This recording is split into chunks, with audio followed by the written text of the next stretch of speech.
할렐루야. 우리 옆 사람과 인사 나누겠습니다. 반갑습니다. 사랑합니다. 축복합니다.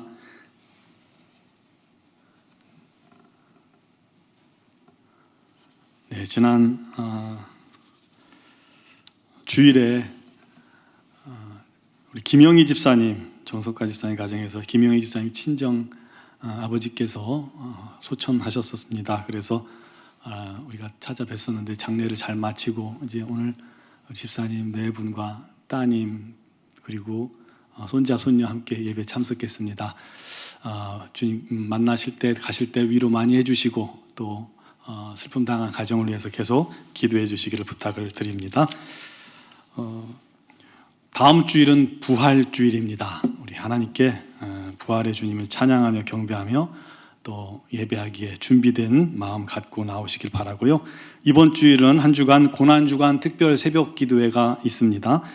코로나19로 인해서 우리가 많이 나태해진 우리의 심령을 다시 한번 결단하여 세워야 합니다. 이 심령이 결단하지 않으면 새로워지기가 힘듭니다. 그러니까 결단해서 이번 특별 새벽 기도회 때 참석하셔서 새롭게 되고 성령 충만 받으시기를 간절히 소망합니다. 우리 재직들은 그리고 모든 성도들은 한 번쯤은 나오세요. 한 번도 안 나오시고 그러지 마시고 한 번은 무조건 나오시고 또 아니면 전부 다 참석하시면 감사하겠습니다.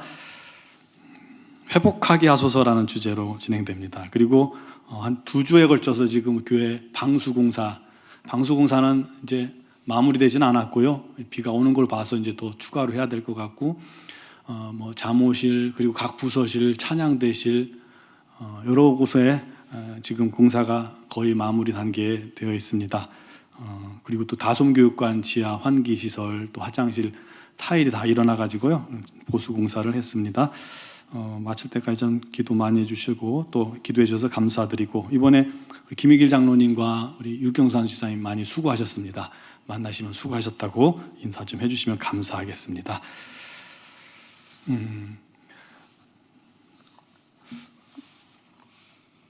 뜬금없지만 넌센스 퀴즈를 한번 내고 시작하려고 합니다. 한번 맞춰보세요. 세상에서 제일 빠른 닭은 어떤 닭일까요? 네? 넌센스입니다.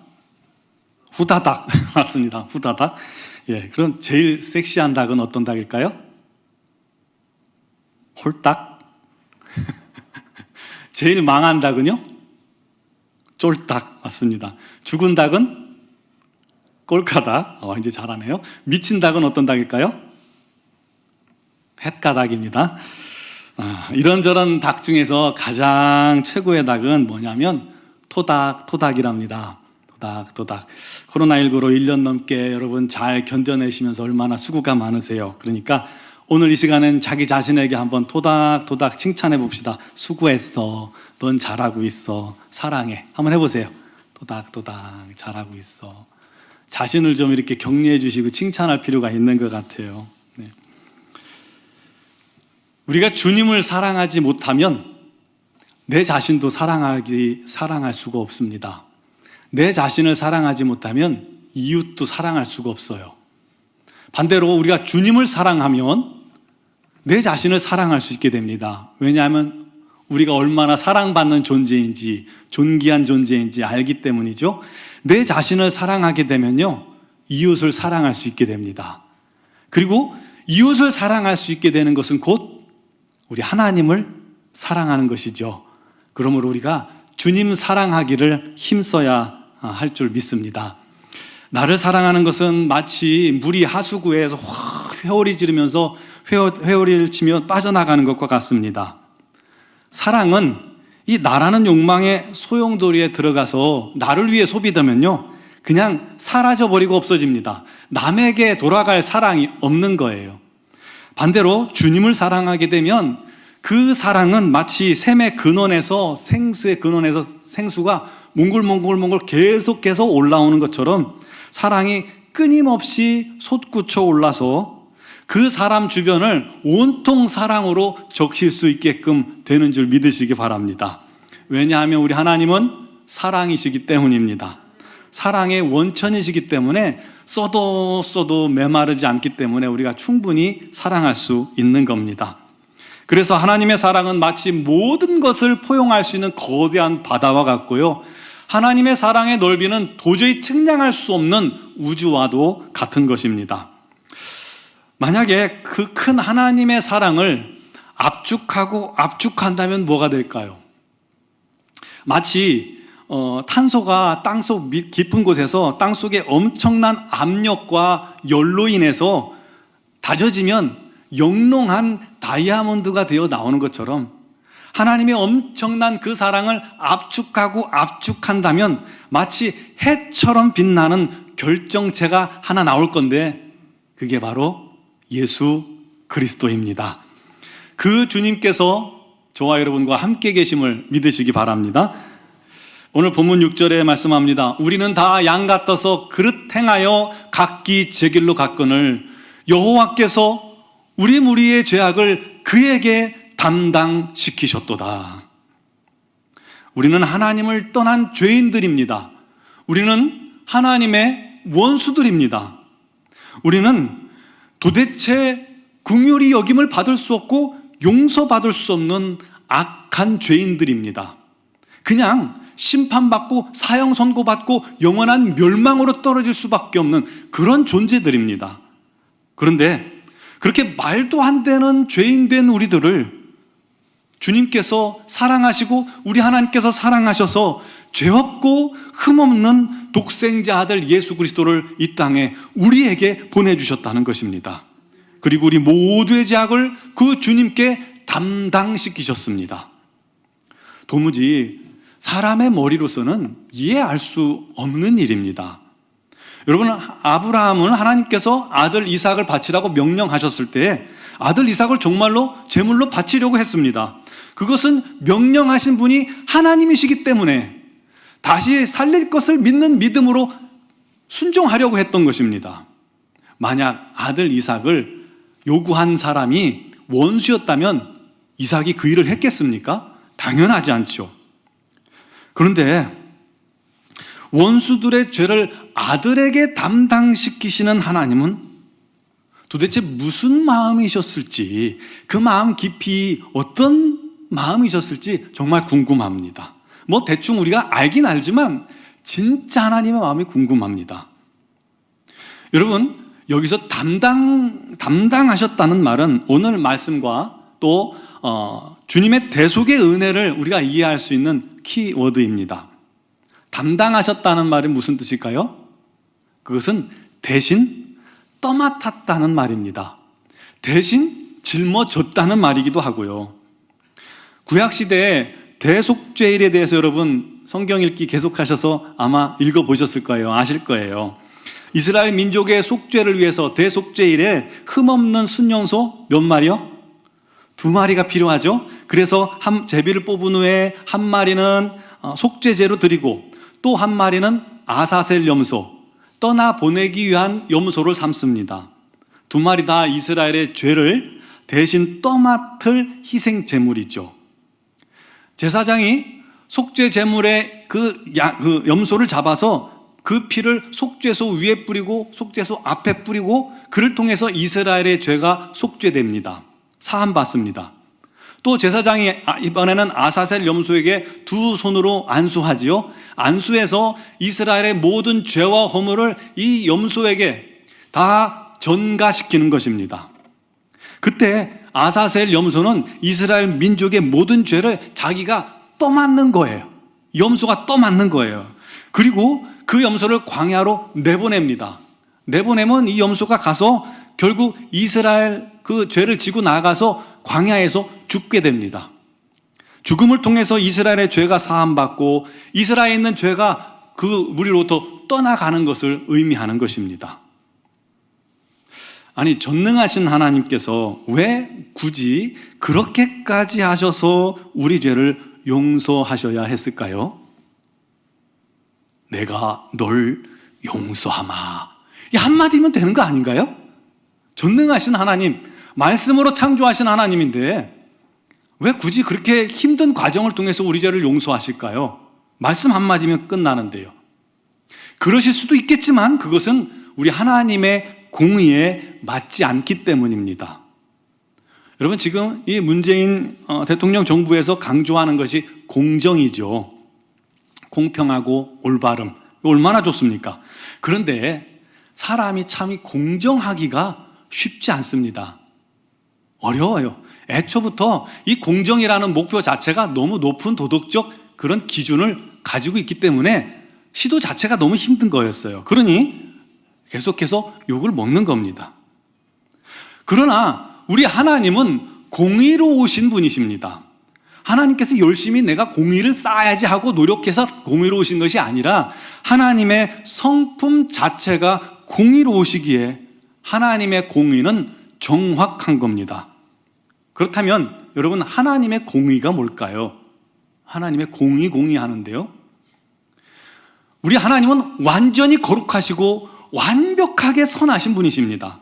그렇기에 우리 하나님은 죄와 함께 할 수 없고 죄를 미워하시고 악을 미워하시고 심판하십니다. 정확하게 선한 것에는 칭찬하시고 상을 주시고 악한 것에는 심판을 내리시는 것, 여러분, 이게 하나님의 공의입니다. 쉽게 말해서 선한 것에 상을 주시고 악한 일에 벌을 주시는 것, 이게 하나님의 공의라는 거예요. 근데 하나님께서 말씀하셨죠. 로마서 6장 23절 말씀에 죄의 삭은 뭐예요? 사망입니다. 히브리서 9장 21절에 피 흘림이 없은즉 뭐가 없어요? 사함이 없느니라. 여러분, 하나님의 공의에서 그 기준이 뭐냐면 하나님의 말씀이거든요. 하나님의 말씀으로 그 말씀이 선포되었기 때문에 하나님의 공의 앞에서 죄인은 당연히, 모든 죄인은 사망이 맞는 겁니다. 의인은 구원받는 게 맞는 거예요. 그러므로 우리 모두는 사망당하고 멸망을 앞둔 그런 사람들입니다. 왜요? 우리 모두는 죄인이기 때문이죠. 의인은 없나니 하나도 없으며 모든 사람이 죄를 범하였음에 하나님의 영광에 이르지 못하더니, 이것이 우리들의 모습 아닙니까? 우리 모두는 죄인입니다. 그러므로 하나님의 공의 앞에서 우리는 당연히 멸망당하고 심판받고 영원한 지옥으로 떨어질 수밖에 없는 그런 죄인들이에요.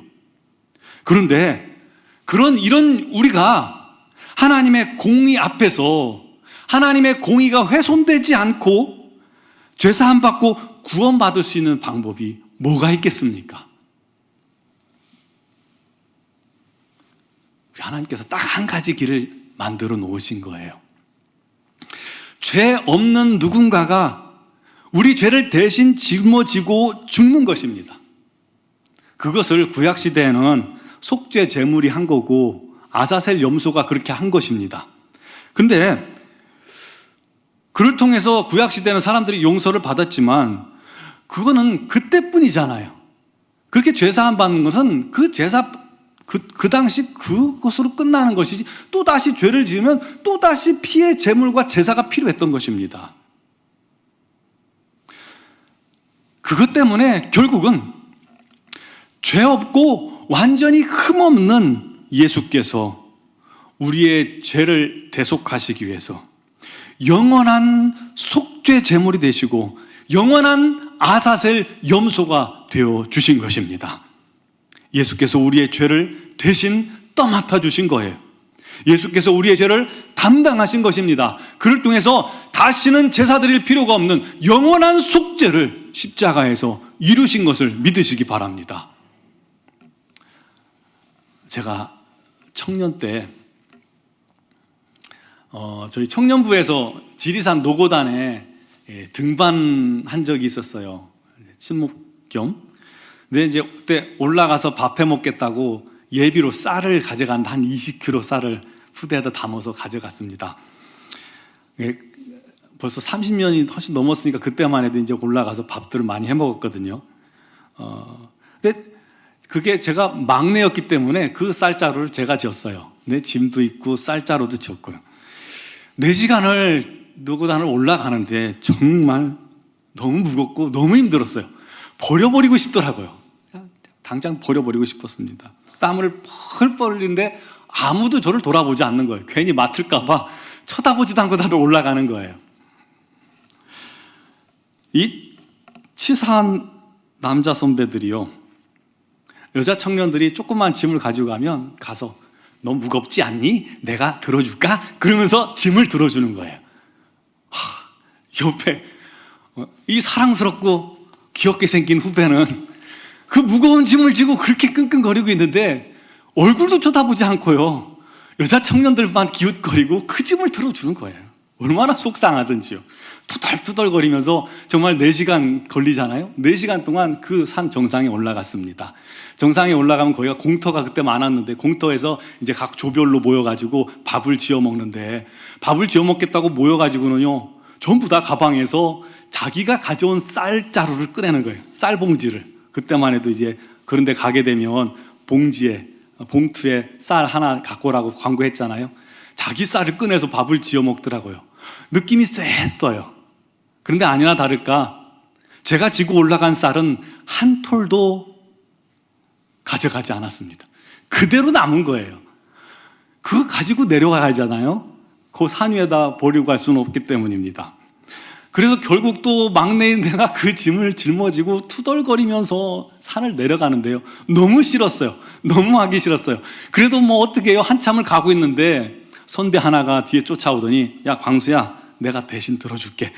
그 소리가 얼마나 구원의 소식 저는 기뻤는지요, 얼마나 감사했는지 몰라요. 그래서 얼른 그 짐을 떠맡겼습니다. 저는 그 순간 무거운 짐에서 해방되었습니다. 얼얼하니 그 무거운 짐을 어깨에 짊어졌던 그 느낌은 있지만 짐은 더 이상 없습니다. 그러므로 힘들지 않습니다. 그 짐은 더 이상 나와 상관이 없어요. 그게 바로 담당하는 것입니다. 그 선배가 내 대신 그 짐을 대신 진 거예요. 그러니 나는 가벼워요. 더 이상 없어요.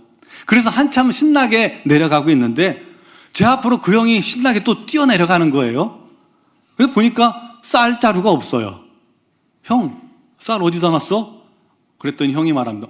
내려오다가 절이 있길래 주고 왔어. 시주를 했다고 그러더라고요. 2, 3년 전에, 한 2년 전쯤 되는 것 같아요. 영상을 봤는데 미국의 한 대학교 졸업식에서 졸업식 축사를 맡으러 온 연사가 아주 갑부였습니다. 근데 연설 중에 졸업생들이 학비 내느라고 진 빚을 다 갚아주겠다라고 선포를 해버렸어요. 미국의 대학교는 학비가 굉장히 비싸잖아요. 2만 불에 4만 불. 옛날이었으니까 지금은 더 비쌀지 모르는데요. 그럼 몇 천만 원씩 하잖아요, 한 학기에. 그걸 어떻게 돼요? 그러니까 학생들이 이 빚에 쪼들리는 거예요. 그런데 그 빚을 갚아주겠다고 하니 처음에는 학생들이 믿지 않는 거예요. 그런데 정말로 갚아주겠다고 하니까 환호성을 치면서 어떤 사람들은 막 눈물을 흘리며 고마워하는 겁니다. 수백억의 빚을 그 연사가, 그 부자가 떠맡아 버린 거예요. 그 순간 졸업생들을 짓누르고 있던 이 빚은 다 사라져 버렸습니다. 그들은 더 이상 빚에서 자유로운 겁니다. 여러분, 이게 떠맡는 거예요. 이게 담당하는 거예요. 주님께서 이 땅에 오신 이유는 저와 여러분의 영혼과 마음과 인생의 모든 짐을 대신 떠맡으려고 오셨다는 사실을 믿으시기 바랍니다. 그것도 하늘 영광을 다 내려놓으시고 이 땅에 사람의 몸, 육체를 가지고 이 땅에 오신 것입니다. 종의 형체로 이 땅에 오신 겁니다. 여러분, 무엇을 담당하셨을까요? 우리의 모든 짐을 담당하셨는데 그 중에 가장 무거운 짐이 바로 죄의 짐이죠. 죄의 짐을 담당하신 것입니다. 우리를 영원한 멸망으로 떨어지게 만드는 아담으로부터 내려오는 이 원죄의 짐, 그리고 우리가 살면서 우리 스스로 짓는 이 죄의 짐, 이 짐을 주님께서 대신 떠맡으시려고 이 땅에 오신 것입니다.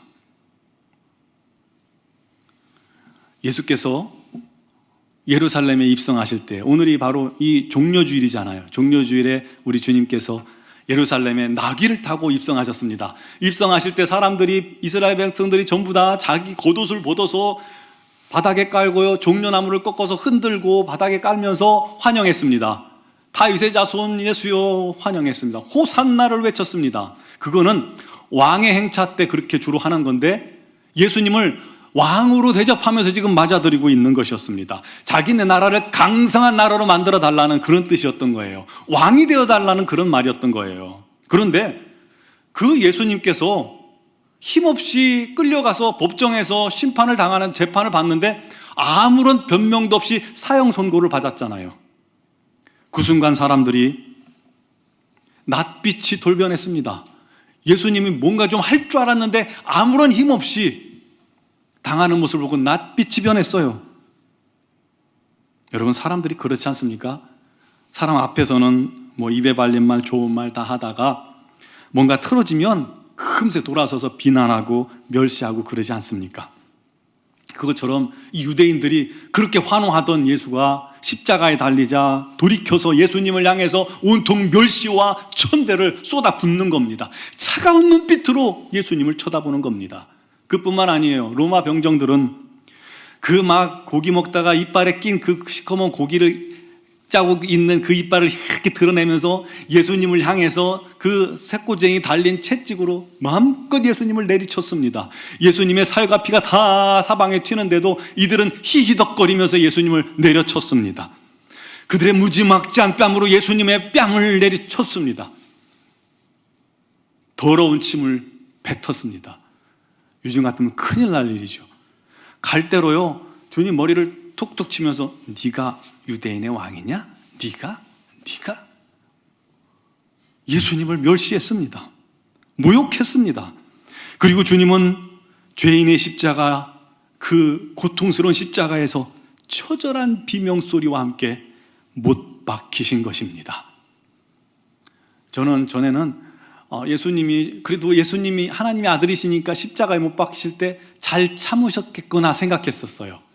그런데 어떤 영화를 보니까 참긴 참는데 도저히 못 참아서 나오는 신음 있죠. 그 신음 소리가 골고다에 울려 퍼지는데, 그렇겠구나, 우리 주님이 저렇게 힘드셨겠구나 라는 생각을 하게 되었습니다. 그때 그 무리들이 예수님 못 박았네, 녹슨 세계의 그 못으로 망치 소리 내 마음 울리면서 들렸네, 그 피로 내 죄 씻었네. 사랑하는 성도 여러분, 우리 주님이 찔림은 우리의 허물을 짊어진 까닭입니다. 우리 주님의 상함은 우리의 죄악을 담당하신 까닭입니다. 아무 죄 없으신 주님이 저와 여러분들을 위해서 우리의 죄값을 대신 치르기 위해서 그 징계를 받으신 것입니다. 내가 당할 십자가입니다. 내가 당할 멸시와 천대입니다. 내가 당할 침뱉음입니다. 내가 당할 차가운 시선입니다. 내가 당할 못 박힐 고통이 우리 주님에게 부어진 것입니다. 결정적으로는요, 내가 떨어져야 할 그 무시무시한 지옥에 우리 주님이 잠시 내려가신 겁니다. 상상이나 됩니까? 내가 떨어져야 할 그 지옥, 그 음부에 주님이 3일간 내려가셨던 것 아닙니까? 어느 날 동영상을 보는데요, 외국의 기독교인이 이 박해를 받고 순교를 당하는 모습인데 너무 끔찍했습니다. 막 그걸 보는데 손이 벌벌 떨리고 가슴이 쿵퉁퉁 뛰는 거예요. 너무 무서웠습니다, 솔직히. 그래서 저는 나도 모르게 우리 하나님 앞에 이렇게 기도했어요. 주님, 저는 못할 것 같아요. 저는 저 길을 걸어갈 수 없을 것 같아요. 저 상황이 되면 나는 부인할 것 같아요. 주님, 제발 나한테는 저런 시험 있지 않게 해주세요. 비겁하게 기도했습니다. 그런데 그때 주님께서 제 마음속에 이렇게 말씀하셨습니다. 광수야, 네가 못할 걸 알아서 내가 대신 했지 않니? 네가 못 질 걸 알아서 내가 대신 졌지 않니? 그렇습니다. 우리 주님께서는 우리를 위해 다 주셨습니다. 우리의 연약함을 아시고 우리의 미련함을 아시고 우리의 두려움을 아셔서 주님이 다 해주신 것입니다. 그러므로 우리가 걸어야 할 그 길은 십자가의 길도 아니고 고난의 길도 아닙니다. 어려운 것은 주님이 다 짊어지셨기 때문에 우리가 져야 할 짐은 가볍습니다. 무거운 짐 주님이 다 짊어지셨기 때문에 내가 져야 할 짐은 작은 것밖에 없습니다. 그 짐은 가볍습니다. 여러분, 그렇다면 그 짐은 우리가 당연히 지고 가야 하지 않겠습니까? 그 짐마저도 거절한다면 그는 십자가의 은혜를 모르는 사람일 것입니다. 둘째로, 주님은 우리가 당할 저주를 대신 담당하셨습니다. 발람이 이스라엘 민족을 저주하려고 3번이나 시도했지만 하나님께서는 그의 입을 막으시고 단 한순간도 단 한마디도 이스라엘을 저주하지 못하도록 하셨습니다. 반대로 축복하게 만들어 주셨습니다. 그만큼 저주가 무서운 것이기 때문입니다.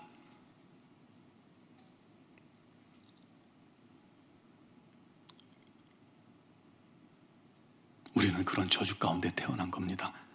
하지만 주님께서는 우리가 받을 저주를 대신 담당하시고 우리의 저주를 끊어주신 것을 믿으시기 바랍니다. 하나님과 원수된 우리를 주님께서 대신 징계를 당함으로 우리가 화목하게 된 것입니다. 세 번째로, 주님은 우리의 육신의 질병을 대신 담당하셨습니다. 그가 채찍에 맞음으로 우리가 나음을 받았도다. 미국 LA 근교에 병원을 운영하는 내과 전문의 안우성 박사님이란 분이 계십니다. 그분의 병원은 5시까지 진료를 하고 직원들이 퇴근하면 그때부터 기도원이 된다는 거예요. 환자들을 모아놓고 같이 기도하는 것이죠. 근데 어느 날 62세 대장암 말기 암 환자분이 오셨는데 해병대 중령 출신이랍니다. 암이 수술을 했는데도 암이 온몸에 다시 전이 돼서 수술이 불가능한 상태로 왔습니다. 박사님도 이렇게 진찰한 후에 저의 의술로는 방법이 없습니다. 대신 한 가지 방법을 알려드리겠습니다. 이사야서 53장 5절을 10,000번을 적은 후 다시 찾아오세요 했답니다. 숙제를 내드렸어요. 그랬더니 중령이 이 나이에 무슨 내가 숙제를 해야 합니까? 라고 하기 싫어하는 거를 나만도 순종했을 때 그가 치유받았으니까 선생님도 순종해 보세요 라고 권면해서 돌려보냈습니다. 3개월 후에 정말 이분이 10,000번을 써갖고 병원에 찾아오셨습니다. 그런데 병원에 온 이 중령이 몸 상태가 너무너무 좋은 거예요. 그래서 다시 한번 정밀 검사를 받았더니 암이 하나도 없더랍니다. 완치 판정을 받은 거예요. 할렐루야. 이분 따로 안수기도 받지도 않았어요. 단지 말씀을 10,000번을 쓰는 동안에 그 마음속에 말씀이 믿음으로 찾아온 것입니다. 우리 주님, 말씀이 육신이 되어 이 땅에 오신 것처럼 말씀이 믿음으로 그 심령에 임하는 순간 그의 병이 그 몸에서 쫓겨나간 것을 믿으시기 바랍니다. 왜 그럴까요? 왜 그렇게 됐을까요? 우리 주님께서 우리의 질고를 대신 담당하셨기 때문입니다. 그가 채찍에 맞음으로 우리가 나음을 얻은 거예요. 그를 믿는 자들은 지금도 병이 치유됨을 믿으시기 바랍니다. 나는 안 되는데요? 낙심하지 말고 기도하시기 바랍니다. 하나님의 때, 하나님의 방법으로 치유해 주실 줄 믿으시기 바랍니다. 사랑하는 성도 여러분, 주님의 십자가를 바라봅시다. 그 십자가에 못 박히신 주님은 나의 죄를 짊어지고 죽으신 겁니다. 나의 저주를 짊어지신 겁니다. 나의 질고를 짊어지고 죽으신 것입니다. 옆 사람도 아니라 바로 나입니다. 그러므로 우리 주님을 향해 우리의 시선을 떼지 맙시다. 마술사들이요, 빠른 손놀림으로 우리 눈을 속여가지고 신기한 마술을 보여주는 것처럼 이 사단이 우리의 눈을 자꾸 속여요. 우리 주님을 바라보기를 원하는데 자꾸 다른 것을 보게 만들어요. 세상을 보게 만들고 뭔가 기복주의 신앙을 하게 만들고요. 자꾸 허탄한 것에 우리 눈을 뺏기는 겁니다. 왜요? 우리가 주님의 십자가만 바라볼까 봐. 그럼 우리 하나님의 역사가 나타나니까요. 속지 맙시다. 우리 주님만 바라보시고 그 주님만 믿는다면 오늘도 주님의 놀라운 기적과 사랑이 저와 여러분들의 삶 속에 넘쳐나게 될 것입니다. 여러분, 이번 한 주는 고난주가 아닙니다. 한 주간 오직 주님의 십자가만 집중하여 바라보시기 바랍니다. 그때 사그러들었던 우리 구원의 기쁨이 우리 마음속에 다시금 솟아오를 것입니다. 더럽혀진 우리의 거룩이 다시금 회복될 것입니다. 사랑하는 마음이 굳어졌던 그 사랑이 다시 회복될 겁니다. 메말랐던 우리의 눈물이 다시금 솟구쳐 오를 것입니다. 그를 통해서 우리 하나님을 누구보다 사랑할 수 있는, 우리 주님을 누구보다 사랑할 수 있는, 그래서 나를 사랑하고 그래서 이웃을 사랑할 수 있는 우리 모두가 될 줄 믿습니다. 그 주님의 십자가를 감사하시기 바랍니다. 이 시간 그때 그 무리들이 이 찬양 부르고 기도하겠습니다.